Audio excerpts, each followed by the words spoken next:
I would say a golf course is not something you play, it's something you enter. So when you hit your first shot, you're going to now walk into your experience on this golf course for 18 holes.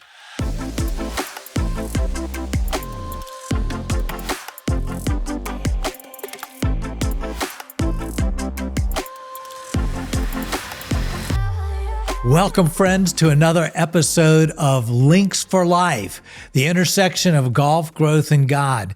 So I have my very, very good friend, David Dwight, who is the founding and senior pastor at Hope Church, to join me in today's conversation.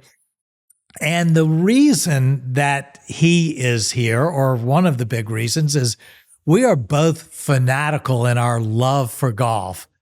And as a part of that fanaticism, David and I have had breakfast together for a lot of decades now.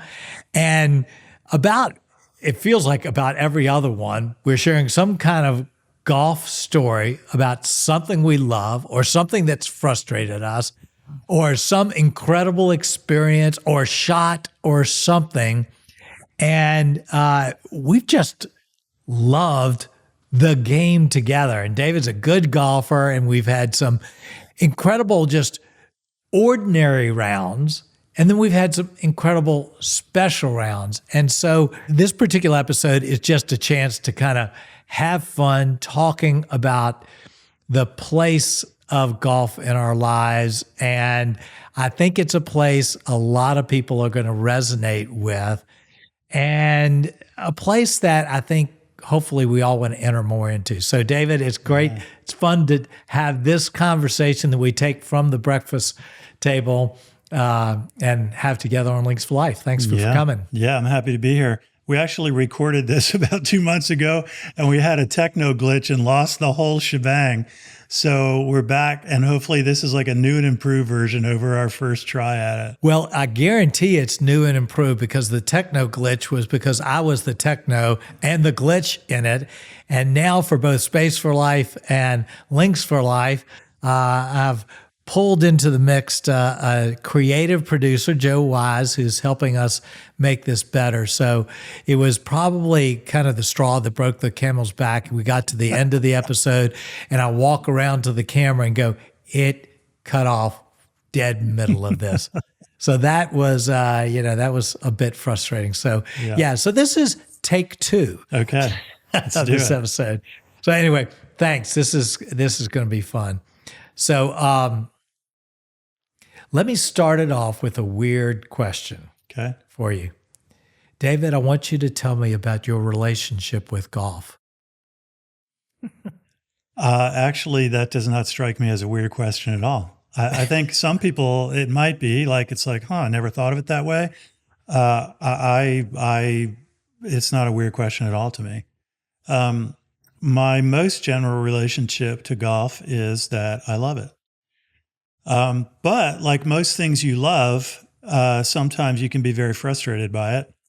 And frustration or disappointment is often connected to love, right? If you don't care anything about something, you hear something about it, you're not disappointed about it because you don't care about it. But if you really care about something, you really love it, then it's got a way of also having an opportunity to make you sad or disappoint you or something like that. So point is, I love it. I really do think golf is a unique game. Arnold Palmer maybe coined the phrase that, it is the unique game. It's the most unique of games. And I do think that's true. There's so much about golf that is utterly unique. Like, let's just take a few shots at it. Pretty much every sport you play is on a defined space. A tennis court is the same size, shape, wherever you play. The surface might be different, and that is a little bit unique to tennis. But a tennis court is the same size no matter where you play.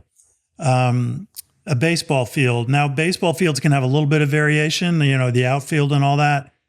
But the point is, most sports have this very sort of standardization to them. And I've often thought, because I like to play a lot of tennis as well, what if every time you played tennis, the court was a different size? you would have different strategies and different ways of playing because this court's really big and that one was really small. Golf courses are like that. They're different. The size, the fairways, the layout, the difficulty, the hazards, all of that is different on every different golf course. So every single time you have to adapt to that. Some people who are listening to the podcast and maybe love it, maybe have a home course. So they're used to playing their home course and they have learned how they want to play it. They know where they want this shot to be on particular holes. But in general, golf is totally unique. From a scenic standpoint, it can be unique. From a sort of enjoying creation standpoint, it can be unique. There are a lot of golf courses that are known for their incredible beauty. Some of them are like by the ocean and the views and the dramatic seascapes and everything is all part of it. So there's just no other game that's quite like that. And that's just brushing the surface, talking about golf courses and the nature of the game. Once you get deeper into it, nuances, mechanics, all that, we could go on and on. People who love the game would be like, great, let's go on and on. People who don't love the game would be like, I can't believe you guys can talk about this so long. Yeah. Well, probably people who don't love the game may not be listening to this podcast. Listening. Yeah. So, I think you touched on several of them. A couple others that just, I think, stand out is kind of the unique relational opportunity that golf has. Yes.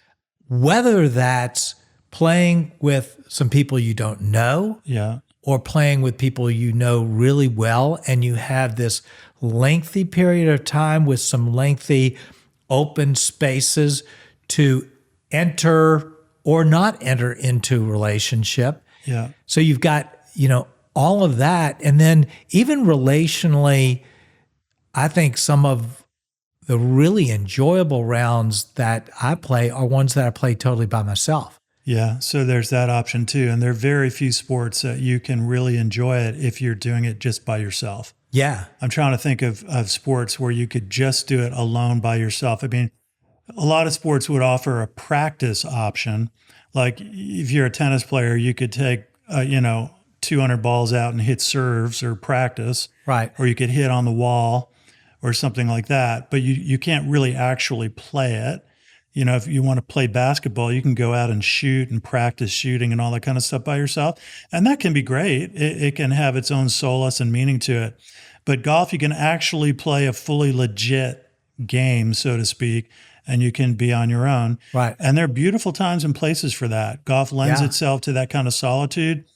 If you're in a place or a day or a time or a week or a mood, and that kind of alone time would be beneficial, golf uniquely offers that. But like you're saying, you can also play golf with one other person and it works great. You can play with two others. You can be a threesome, it works great. You can be a foursome, it works great.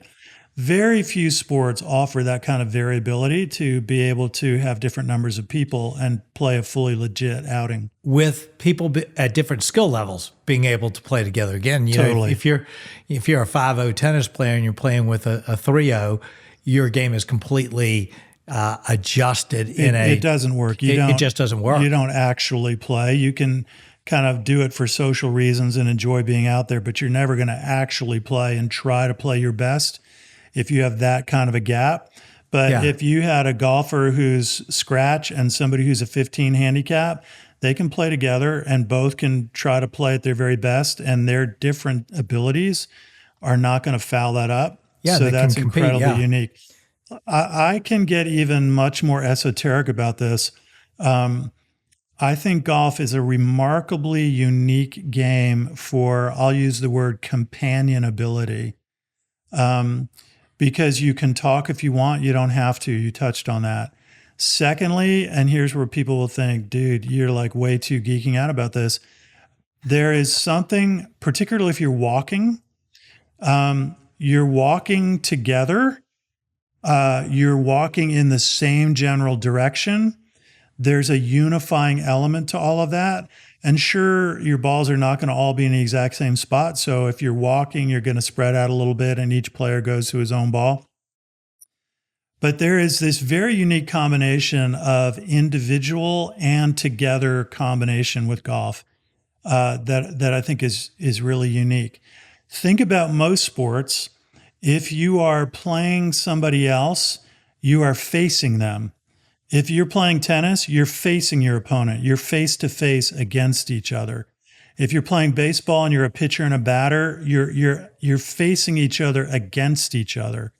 Golf is really unique in this way. You could be playing a very competitive round, quote, against each other, but you're walking side by side, moving in the same direction. It's very unique in that regard. And there's so many things about golf that are unique like this. Yeah. And a side of golf that just really resonates with me is the degree of competitive challenge that it offers me, both physically, mentally, and emotionally.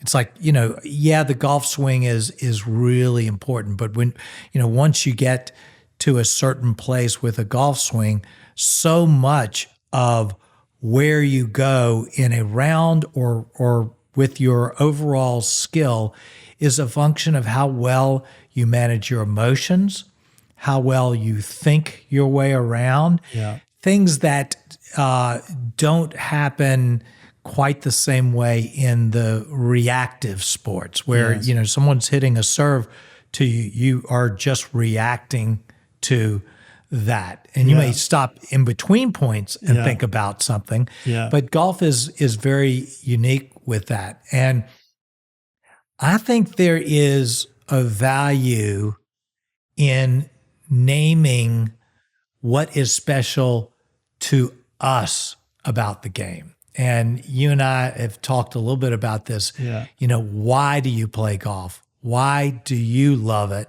And, while we share a lot of reasons we love it, we also are different about it. And I think naming that kind of almost allows us to lean into that a little bit more. All right. So I definitely want to do that, but you touched on a couple things that I think just are begging for a little more conversation before we get to that. One of them is the mental side of golf, right?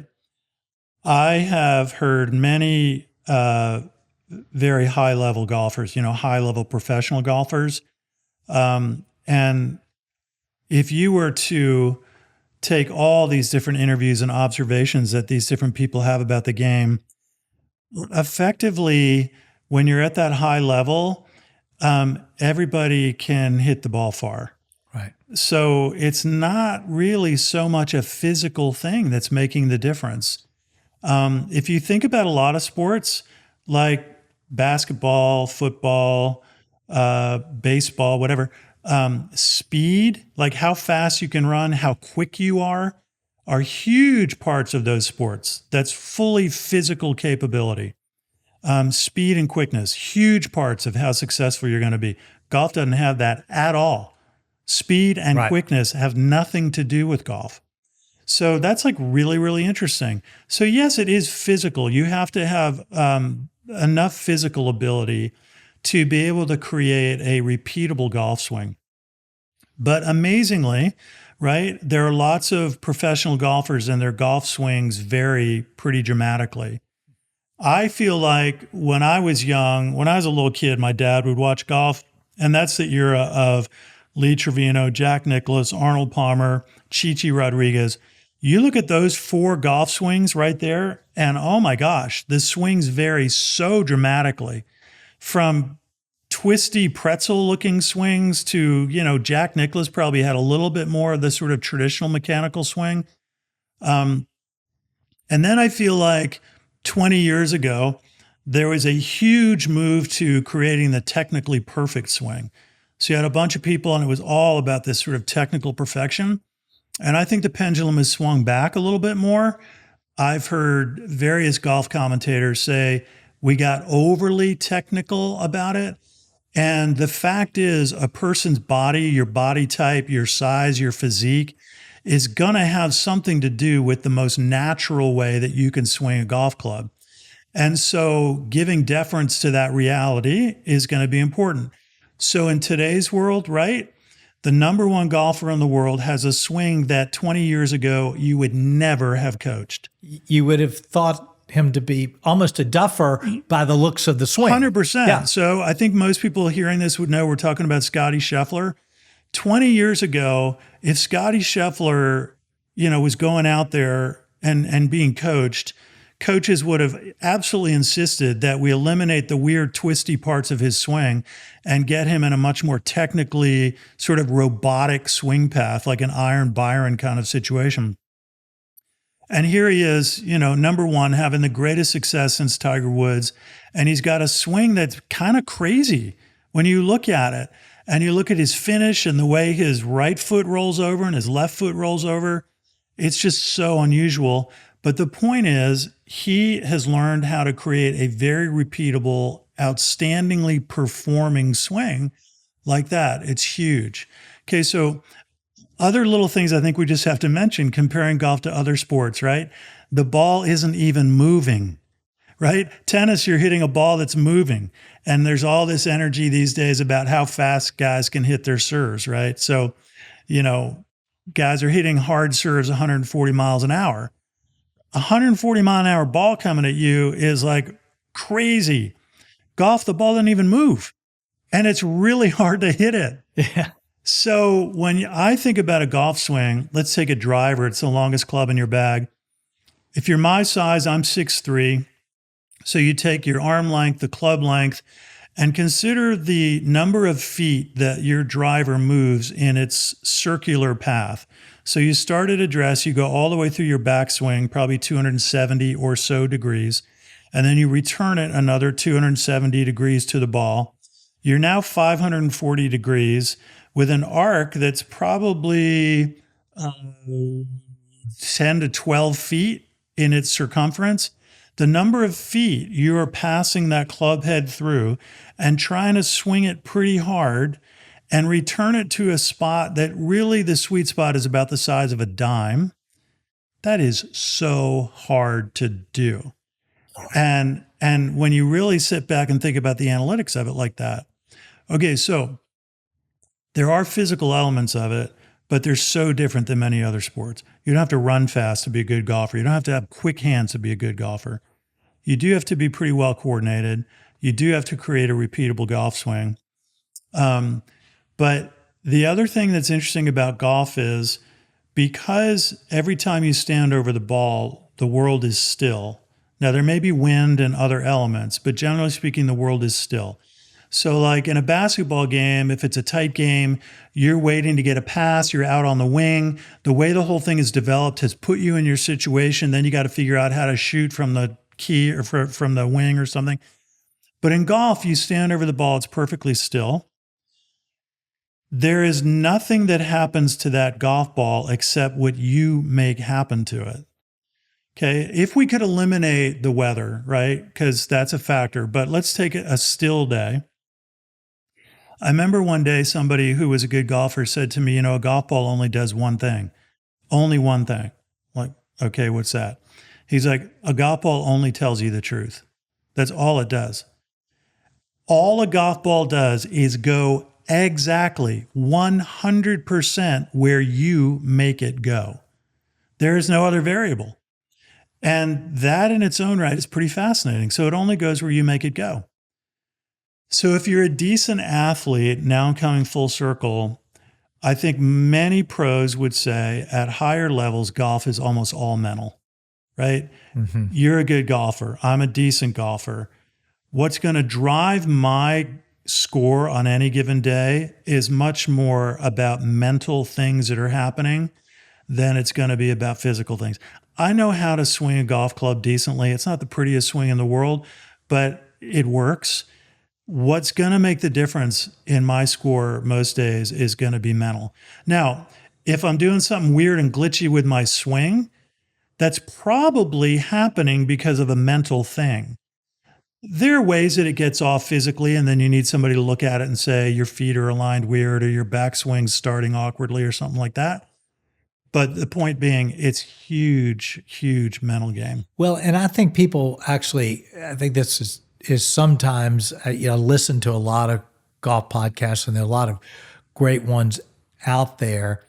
I think they sell that mental short often because they talk about the mental as if it's just a thinking issue. What am I thinking? And yet, I think in reality, the most difficult part of the mental game is what you're feeling. It's what your emotions are doing and causing you to think. Yeah. So it's not, I mean, I'm a analytical person, and I've learned enough of golf strategy that I'm not often trying to hit the ball at a place I shouldn't be trying to hit it. I'm sure I'm doing it more than I think.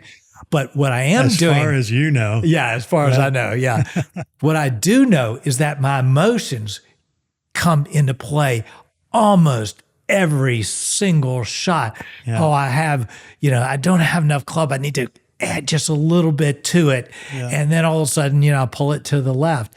And so I think, for me at least, I think for a lot of people, when we talk about the mental game, we think about it as far as what we're thinking. And I think one of the incredible challenges is the challenge to manage your emotions well through a round. When you start off with 3 bogeys, or you start off with 2 birdies or something like that, managing the emotions of what's going on. Or you hit a ball out of bounds. What are you going to do about it? Yeah. That's, to me, also kind of a distinguishing thing that you just don't happen. It just doesn't happen quite that way in most other sports. Yeah. Well, that gets really interesting because, of course, as I hear that, it's begging for the intersection between the mental and the emotional. Yeah.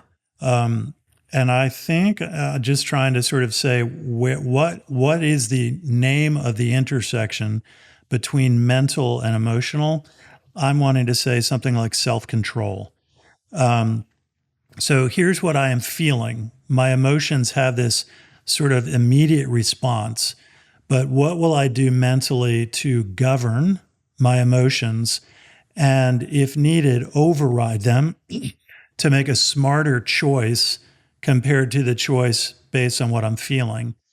And a lot of stuff that I read about golf says that more often than not, very advanced professional golfers are playing with what is the smarter choice rather than what is the emotional choice. And that less accomplished golfers are more emotionally driven. So, for example, I might remember the time that I hit an unbelievable wedge to a tight pin in the corner of a green. I was trying to do it. That particular day I did it and it worked, and my ball ended a foot away for a birdie. An amateur golfer will have that emotional memory and think, I'm going to try for that every time, because it was so exhilarating and it was so fun. When conventional wisdom, self-control, and statistics would say a golfer like me should try to hit the ball in the middle of the green every single time. Like, pay no attention to where the pin is. If you want to lower your handicap, shoot better rounds over the long haul, a golfer like me should shoot from the middle of the green every single time.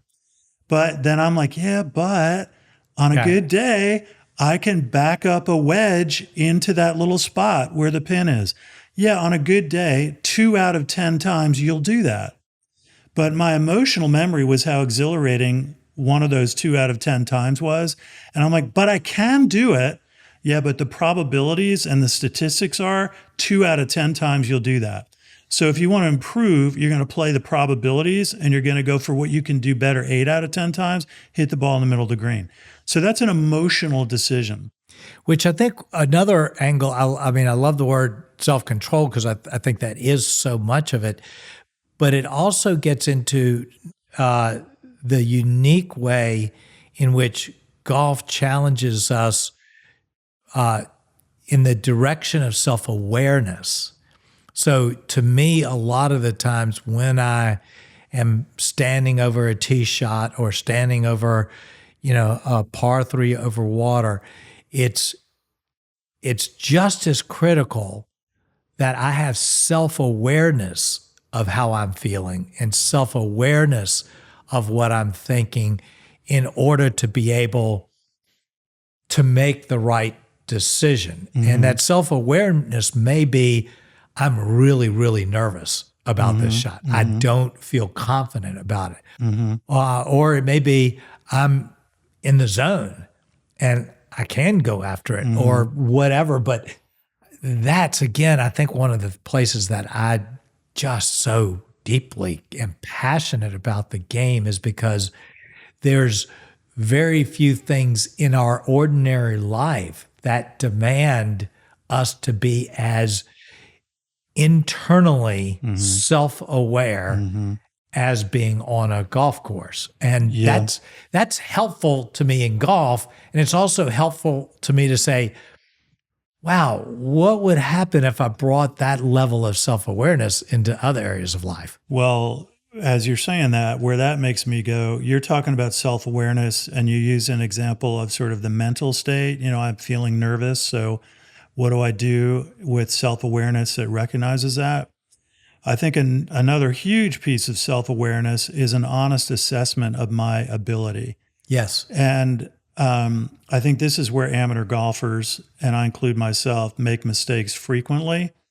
And I'm imagining have a conversation with your caddy in your head. Like this is an imaginary caddy, but the caddy is in your head.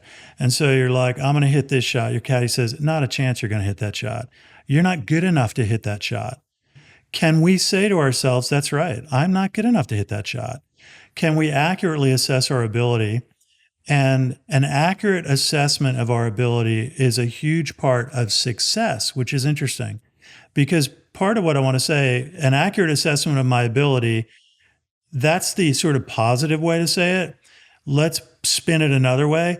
An accurate assessment of my inability. Exactly, yeah. What am I not able to do well? Knowing that about ourselves is a huge contributor to our success. Isn't that ironic? An accurate assessment of what I'm not good at will be a huge contributor to my success. In other words, to be as good as I can be. So one of the things that I tend to do is I'll be like, I'm going to hit that shot. My imaginary caddy says, no, you're not. And I'm like, I can tell you 3 times I've hit that shot. And he's like, yeah, that's over 50 years of playing golf. You've hit it 3 times. So there's not a chance you're going for that shot right now because you've hit it 3 times and those are the highlight reel that you remember, and you've tried it 400 times. So 397 times you screwed it up. So what are you thinking? What I'm thinking is I remember the 3 times. Yeah, right. Exactly. That's one way to do it. I think another thing that happens a lot, I try to have an honest assessment about this, is sort of where does ego come in?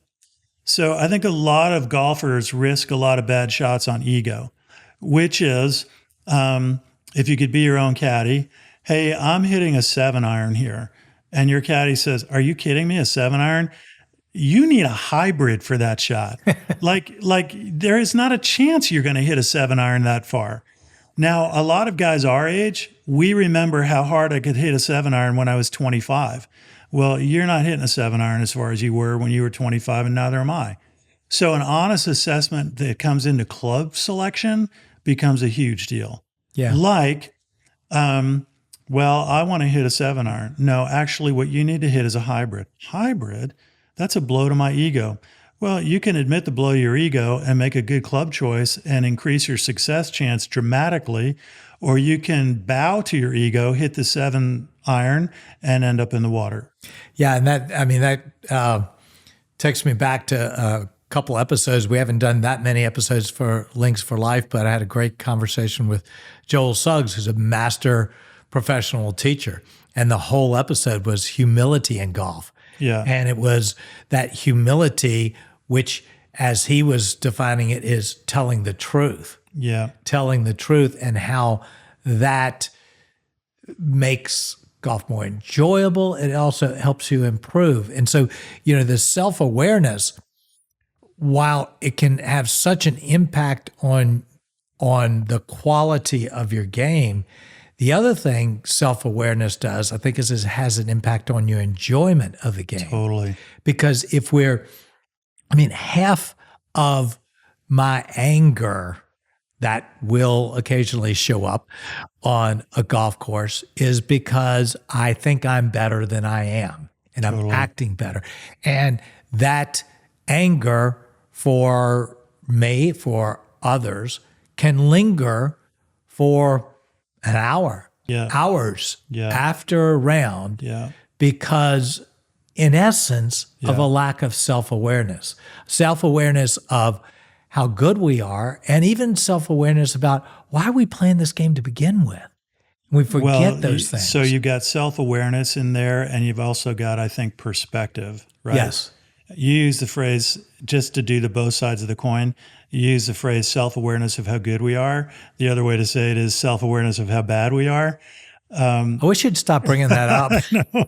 Well, but self-awareness has both the positives and the negatives. Yeah. But so for maybe people who listen to this podcast, right? I have some number of years ago, I just realized I was repeatedly, inordinately getting really ticked off on the golf course. And I finished a round one day, and I sort of feel like I had a little bit of a come to Jesus kind of moment. And I'm like, David, why do you play golf? Like, let's have an honest assessment. Why do you do this? Because I enjoy it. Apparently not, because right now you're steamed and you did not enjoy it. So what's the matter? So I remember going through this internal conversation. The long and the short of the conversation was, for a person like me, golf has only one reason to be in my life, and that is to add enjoyment. That's the only reason it has to be in my life. I get enough stress, enough challenges, enough burdens in my life and work. I don't need more of them. So golf has only one reason to be in my life, and that is to add enjoyment. And if it doesn't add enjoyment, then you shouldn't have it in your life because you already have enough burdens and difficulties in your life. Okay, so then you go to the next step. What has to happen to add enjoyment? Okay, so one of two things was basically my reasoning. Either you have to get much better at it, or you have to change your expectations about it. Okay, now here's the thing. I would love to try to get much better at it, but here's the thing. Most golfers are not happy with how good they are, whether their handicap is a 4 or a 17. So great, you can keep grinding at it and get your handicap down and cut it by 50%. I'm not sure that's going to be the issue that makes you much happier with it. So I began to have this real insight. You got to change your expectations. Change your relationship with this game by virtue of your expectations. So I remember having this phrase. This is like hard truth. The phrase was, you're not good enough to have such high expectations. Then I've got to work through the bruise to my ego. What do you mean I'm not good enough to have such high expectations? But like, dude, look at the reality, right? You're not a scratch golfer. I'm like clinging to my single digit handicap, but that doesn't mean a whole lot. You're just not good enough to have such high expectations. So lower your expectations, shift them. Okay, then I'm like, shift them in what way? Why don't you look at a round of golf to enjoy it for what it is?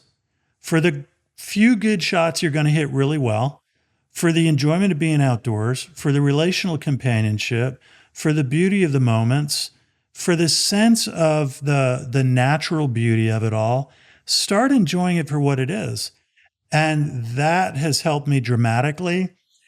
After I sort of came to that realization, it doesn't mean I don't still get frustrated that I missed a 4-foot putt or something, but it's been a good course correction to me.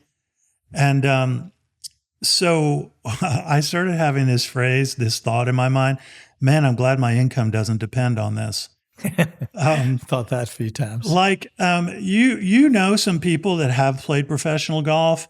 I know some people that have played professional golf. I know some people that have tried to play professional golf. When you're at that level, you miss a shot, the cost of it is enormous. You and I are like, man, I missed a shot. Guess what? I'm going to go home and have dinner and have a nice evening. Like, who cares? And right-sizing it can really help a lot. Yeah, and I would say that doesn't have to be at the expense of being competitive and working at things. Mm-hmm. And I know you enough. You are very competitive and you go after it hard. But I think because you went through that process of really defining that, there is an umbrella, in a sense, over that competitiveness that's not going to blow it out of proportion. And I think that's critical. And we've played golf together now for decades, and I've seen a little bit of how that plays out. Yeah. And I do think it has nothing to do with whether you're a single digit handicap, a better than scratch handicap, or whatever. I mean, even Scotty Scheffler talked about that recently. He talked about, man, I just won this tournament. I really care about it. It is fantastic. It means a lot to me. Yeah. And real soon, I'm going to be asking the question, what's for dinner? Yeah. He sort of set the golf journalism world on fire with those comments, right? Right. So those were before the Open Championship. And it was really interesting following that. I don't know that you and I really had a chance to talk a whole lot about that since it happened, but when he first started saying it, you watch the YouTubes or whatever of it, and it's almost like the journalists who were hearing it didn't know what to do with it. First of all, they're like, "You're kidding, right?" No, I'm really not kidding. He was putting accuracy to the reality of golf. Right. He's like, I do love it. I do love to compete, but once the tournament's over, it does not change the essence of my personhood. It doesn't change the essence of my identity. Now, some people who want to step back a little bit can say some things like, and I think it's reasonable if you want to have a full critique. Well, it did put $3 million in your bank account. That's true. Fair enough. Some people could say, well, the reason you're able to say this is because of the degree of success you've experienced. If you were grinding on mini tours and trying to make it, you probably wouldn't be saying it this way because the grind of it would be so different. Fair enough. Those might be interesting conversations you could have with Scotty Scheffler over a beer or something like that. But all of that aside, he said some things that were really important and really cleared the air. This game is not me. It's not my identity. My identity and my equilibrium does not rise and fall on golf. And he talks a lot about his family and how important his family are to him and his faith, that he has a foundation and an identity in his faith, in his relationship with God, that gives him a foundation quite apart from his golf performance. Yeah, it's a huge conversation just around the whole subject of our identity in golf. And that becomes a really big problem. Half of the time that I get angry, it is underneath it because I'm embarrassed at what I did. And I'm thinking about the people who I'm playing with and them thinking, oh, that's sad. That's pitiful that he just chunked that shot or whatever, not realizing they haven't thought of 2 seconds about my shot. This is another topic, which is the distortions of things with golf. Yeah. One of them is, you hit a sand shot and you flub it and you're still in the sand. Frankly, the guys you're playing with, they don't care. They really don't care. And you're like embarrassed about it and like, oh my gosh, they're thinking, just like you said, the distortions. Right. I think another distortion about golf, and this happens so often, you can finish a round of golf and somebody can talk about all the bad breaks they got. And the guys they're playing with are, did you remember these 4 remarkably lucky breaks you got? Totally. Like that shot you hit off the tree that was going out of bounds that ended up on the fringe of the green? Apparently you forgot about that. And this is a way that golf distorts our perspective. We're so apt to grind on the things that didn't go our way. And it's like we need our playing partners to remind us of the ridiculously lucky things that did go our way. And we're like, oh yeah, I forgot about that. Do you remember the shot you hit that hit the rock in the pond and it bounced up on the green? Oh yeah, I forgot about that. Yeah. I only remembered the 2 putts I lipped out, and this kind of stuff. So it's very distorting. And I've often heard phrases like this. Let's say you're playing with golfers who are much better than you. They know enough golf to know that golf skills vary, scores vary. They don't care what you shoot. The main thing is don't make it all about you. Don't slow the group down a lot. And don't become the emotional center of what everybody has to deal with in your group. So if you're playing poorly, I don't really think they care. Just don't get ticked off and angry and create an emotional weirdness in your group that distracts everybody from enjoying their round. And also play at a pace that keeps it moving quickly. So if you just keep the pace moving and you don't make it emotionally about you, I don't think the other golfers in the group care. They've played enough golf to know what a bad round is like. Every person who's a really good golfer has flubbed plenty of golf shots. They know what it is to top a drive and, hit a worm burner. They know what it is to lay the sod on a wedge and leave your ball 9 feet in front of where you started. Everybody who's played a bunch knows that. They don't care. But if you're going to get all ticked off and suck the air out of the emotions of the group, then people get frustrated. Yeah. They don't care if you don't hit a good shot. Yeah. No, I mean, it's very true. And all of that, I think one of the places my mind constantly goes is these distortions, these ego adjustments, these identity things that show up kind of in a unique way in an 18-hole environment on a plot of land are coming out of the same brain that does the same thing in every other area of our life.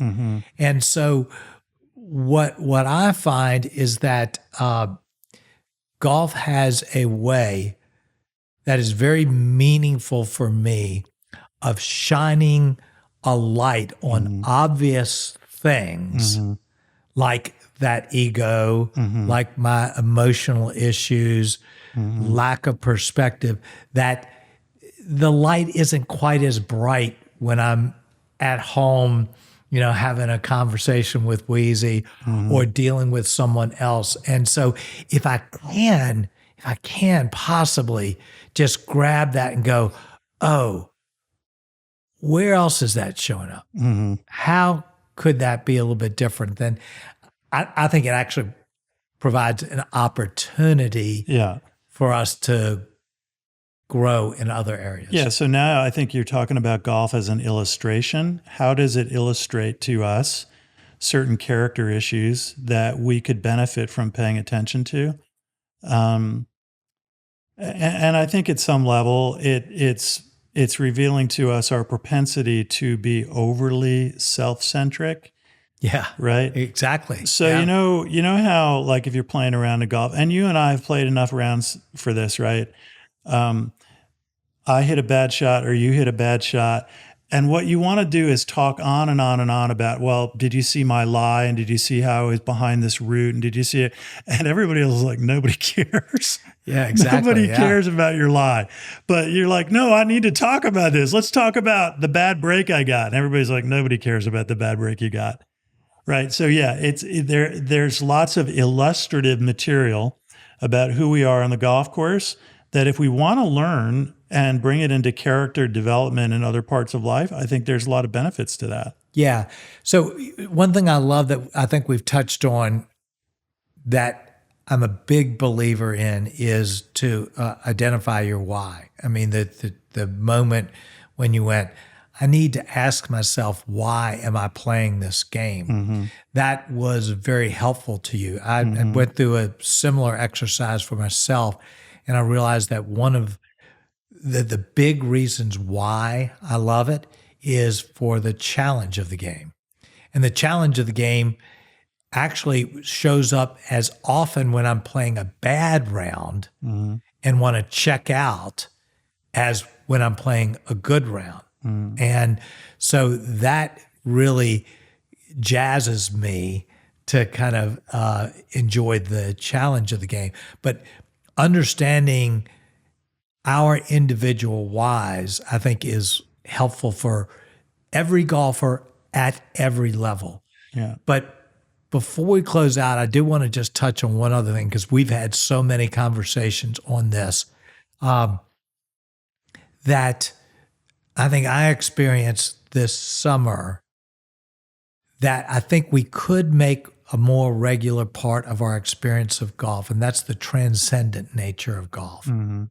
The moments that happen in golf that are so beautiful, that are so,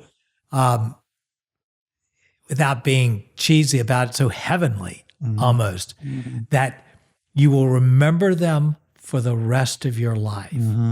And sometimes those are around the people.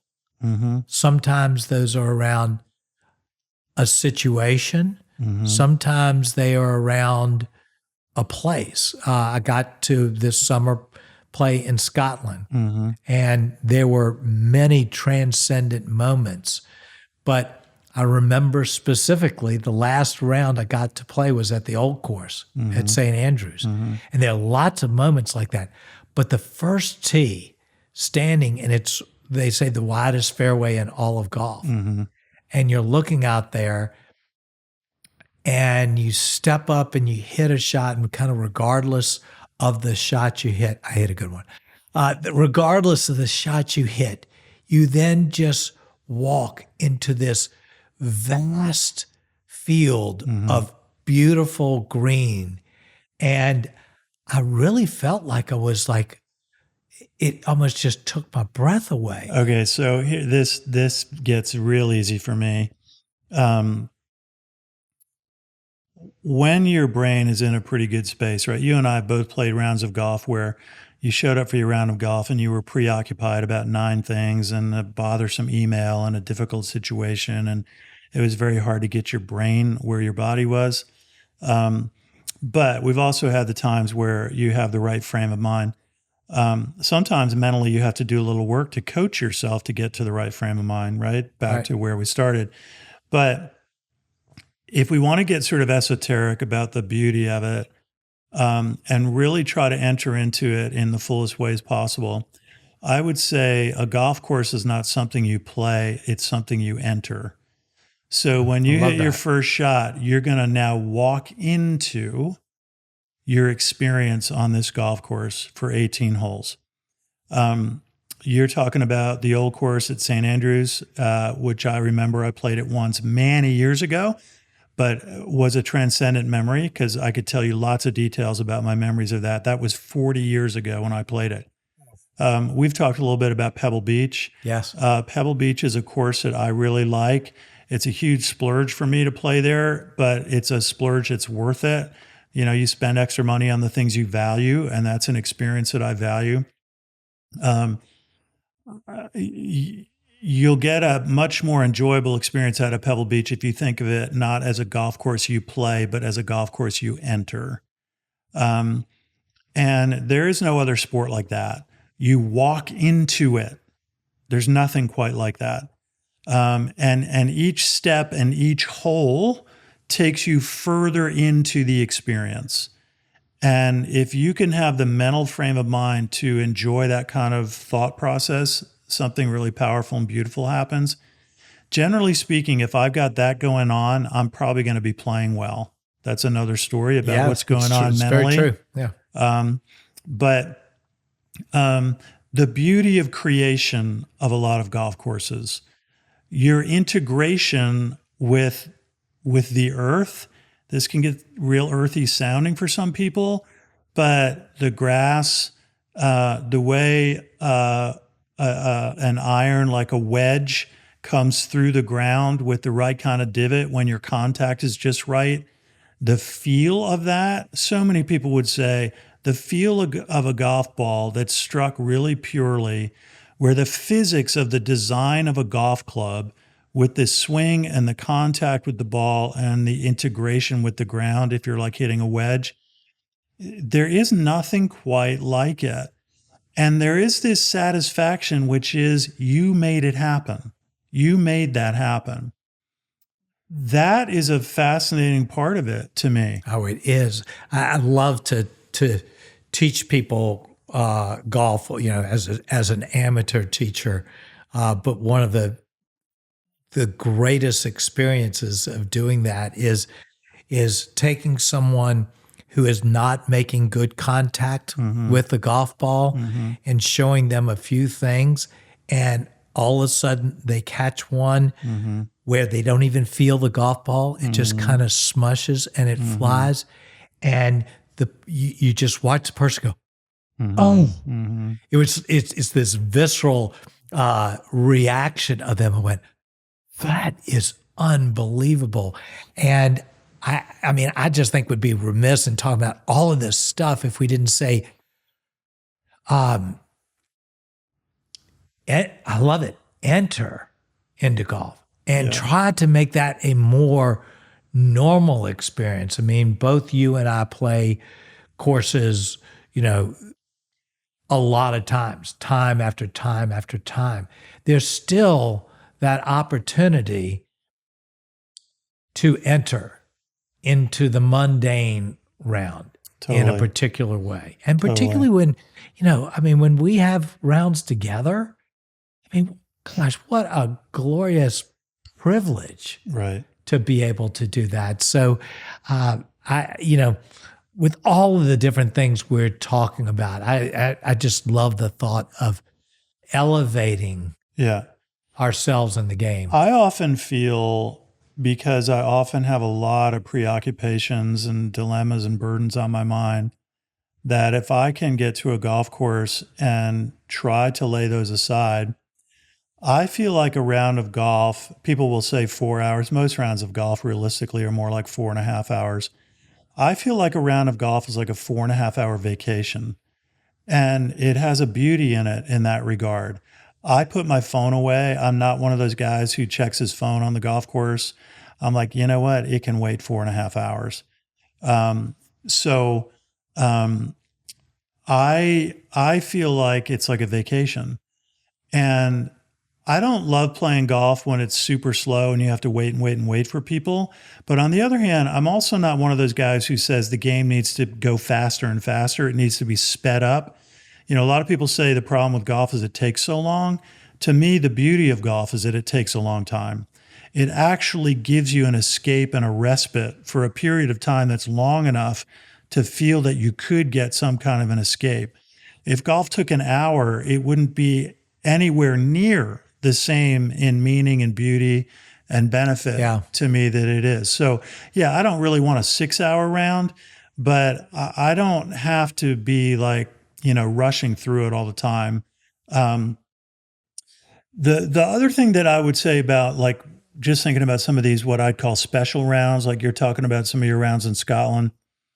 The couple of times that I've played really special rounds, I have told myself before I play, your score doesn't matter in this round. Because this golf course is so beautiful, so unique, so memorable. And frankly, because this is really expensive, it costs a lot of money to do this.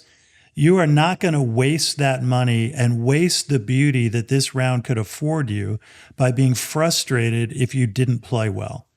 So if you don't play well, who cares? Now, a lot of times at some of these courses, you may be playing with people you don't know. That's another story of, how'd you get into the rounds? Who are you playing with? How'd you get paired up? If you're thinking, I have to impress these people, I also think that's a growth area to learn about. Like, really? What, and in what way do you need to impress these people? Like, these people you don't know, like you're going to try to impress them? Like, to me, that's kind of foolish for people that are amateurs like us. Yeah. And I think I'd also just add to that, there are some transcendent rounds that are about where, but I would say there are more transcendent rounds for me about who I'm playing with. I think of, the trip out to Pebble Beach with my son, Alex, and having multiple rounds, just he and I in an unrushed fashion, walking those fairways, again, you talk about St. Andrews 40 years ago. That was, That 20 was years, around with my 15, brother 20 that years I ago. remember very clearly. Yeah. And so I just think that's an incredible thing. And part of the best of life is being able to appreciate and glory Yeah. in the really good things of life. And Yeah.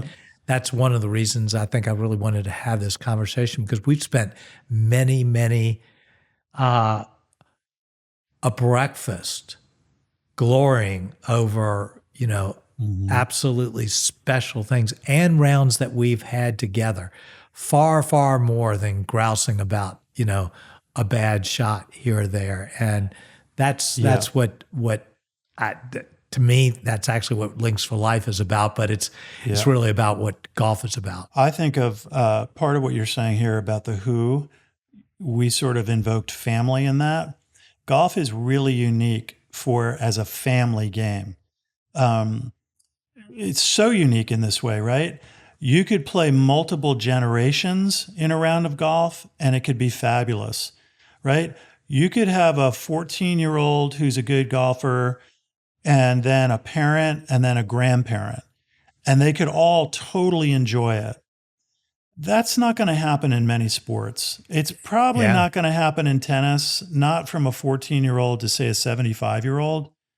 If you have a really committed tennis family, maybe, but I think people get the point. It's incredible for a family game. And also, it doesn't have a specific requirement to the number. So if you're a family of 3, you can really enjoy rounds of golf together. A parent and a child as a twosome can really enjoy it, or a foursome. So that variability in the number is a huge benefit. The other thing is the age span. I remember playing golf with your father when he was in his 80s. And the fact that you can play golf into your 80s, some people in their 90s, my dad played golf probably into his late 70s. That's a whole nother part of it, which is golf has such elasticity to the age you can be to play it, and play it well, Yeah. and play it really well. You can be an 80-year-old golfer and shoot 75. That's really good golf. You're probably not going to be an 80-year-old tennis player and be a 5-0 tennis player. Now, you can play really good 80-year-old tennis for an 80-year-old, but we're all going to add these compensating phrases like he's good for an 80-year-old.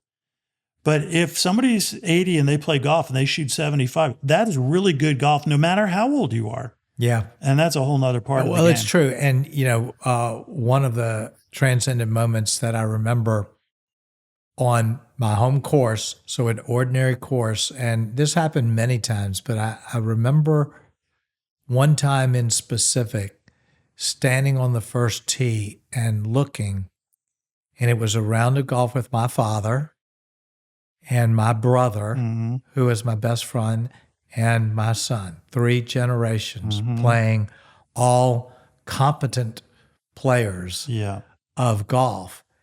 And it was just that one time, for some reason, it caught my attention. I went, this is so unbelievable. Yeah. This is so special. And I can visually remember that first tee right now in my mind. That's just an incredibly unique thing. Yeah. Hopefully people who love the game can take that in, right? So what if we all could take a minute and just be reminded again, instead of racing out of the parking lot off to the first tee, just taking in the enjoyment of it, the beauty of it, the gift of it.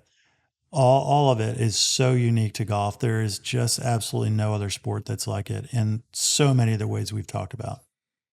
Well, I think that's a great close. My hope, I think, for people is that